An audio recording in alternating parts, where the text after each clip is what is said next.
Ever find yourself scrolling, feeling like everything you see is just a copy of a copy? Like the world's been fully mapped, explored, and all the mysteries have been solved? Well, what if I told you there is a corner of the internet where the world is getting bigger, stranger, and more mysterious every single day?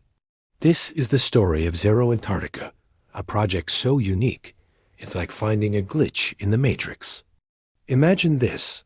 It's 2025. Every inch of our planet is charted by GPS. There are no more dragons on the map, no more hidden continents. But somewhere, deep in the Ozark woods of Arkansas, a lone radio signal crackles to life. It's the ghost DJ, and he's broadcasting warnings about the Bull Shoals boogeyman and strange lights in the sky. This isn't a movie. It's a sprawling musical universe being built in real time by a single anonymous creator. And that's the first stroke of brilliance. In an age of billion-dollar blockbusters, this project proves you don't need CGI to create awe. All you need is a guitar, some radio static, and the guts to tell a story about a hillbilly troubadour caught in a cosmic storm.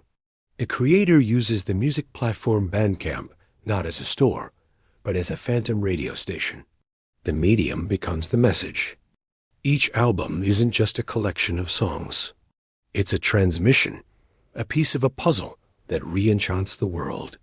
After you listen, you start to look at a dark road or a quiet lake and wonder, is that just the wind? Or is the ghost DJ starting his broadcast? Most science fiction tries to be universal, aiming for stories that could happen anywhere. Zero Antarctica does the exact opposite. It's so hyperlocal, so deeply rooted in the soil of Arkansas, that it feels more real than any big-budget space opera. This isn't just sci-fi. It's a new genre the creator essentially invented, Ozark Futurism. Now, the idea of sci-fi in the Ozarks isn't entirely new. Writers in the 80s explored it. But no one has ever built a whole digital mythology around it like this. The creator took inspiration from cultural movements like Afrofuturism and indigenous futurism, which reimagined traditional cultures through a sci-fi lens. But here, the tools are different. It's not just books. It's a constant stream of music, soundscapes, and phantom broadcasts that form the canon of this new genre. The creator didn't just write a story in the genre. They built the digital radio tower that defines it. So who is this person, this architect of Ozark Futurism? The truth is, nobody knows for sure. The creator is completely anonymous. The entire project is understood to be the work of one person, a multimedia artist living somewhere in the Ozarks. This individual handles everything, composing the intricate guitar melodies as the hillbilly troubadour, designing the eerie sound of phantom frequencies, and maintaining the complex story connecting the ghost DJ, the space alien, and the Bull Shoals boogeyman. This anonymity is key. It makes the whole thing feel less like a commercial product and more like found folklore, a mysterious signal you stumbled upon by accident. The characters aren't real people, but facets of this one creator's performance. The hillbilly troubadour provides the earthy, acoustic soul. The ghost DJ is the narrator, the curator of the weird. And the Bull Shoals boogeyman is the monster lurking just beyond the campfire light. When you dive into this world, the sheer scale of it is what hits you first. As of 2025, there are over 106 separate digital works on the Zero Antarctica Bandcamp page. That's not a typo. Over 100 releases. This isn't just a hobby. It's an obsession.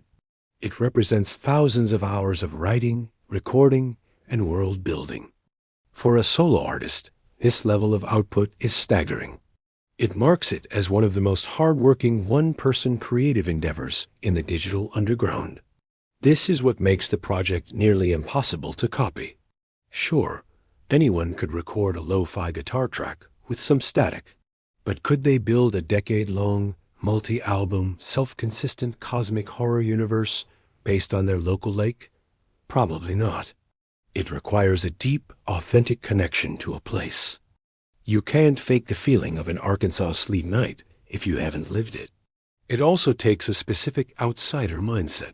Most artists create for likes or fame. To achieve this, you have to be willing to work for years in near total anonymity, purely for the love of the story. So, is it genius level? In the world of outsider art, it's increasingly seen as a masterclass. True outsider geniuses, like Henry Darger or even Van Gogh, were often compelled to create, not for an audience, but because they had to. The staggering work ethic behind Zero Antarctica fits that profile perfectly. The genius lies in the originality of the vision and the total immersion of the world building. If genius is the ability to create a complex, unique universe that follows its own internal logic, then yes, this project hits that mark. But is it entertaining? That depends. If you enjoy solving a mystery, where clues are scattered across dozens of albums, then it's incredibly engaging. If you want music that creates a cinematic mood like a foggy late-night drive through a haunted forest, it's perfect. But if you're looking for polished pop music or a straightforward story, this might feel more like a strange curiosity. The production is intentionally raw. The plot is fragmented. You, the listener, have to put the pieces together. It's an acquired taste, for sure. Ultimately, the project is best described as a modern digital myth, a legend in the making. It creates a new origin story for the Ozarks, where local landmarks become portals for cosmic events. It gives us new archetypes: the wandering musician, the mysterious herald, the unknown visitor. Right now, it's a cult phenomenon, a piece of digital folklore cherished by those who enjoy diving down deep rabbit holes. But who knows? In the future, if these stories of the Bull Shoals boogeyman continue to be shared, it could become a true regional legend.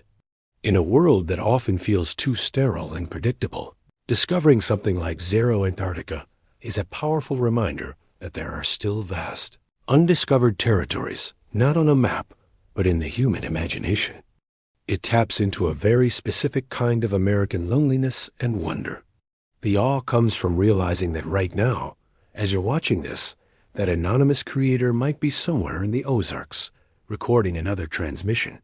It makes the world feel larger, stranger, and full of secrets once again. If you ever want to experience this for yourself, the best way is to put on a pair of headphones, find a dark room, and let a track like Arkansas Sleet or Midnight play all the way through. It's a rare feeling to believe you've actually tuned into another dimension. So, what do you think? Will you keep following the broadcasts of the Ghost DJ? Thanks for watching. If you enjoyed this journey into the weird, don't forget to like, subscribe, and let me know in the comments what other digital mysteries you think we should explore. See you next time.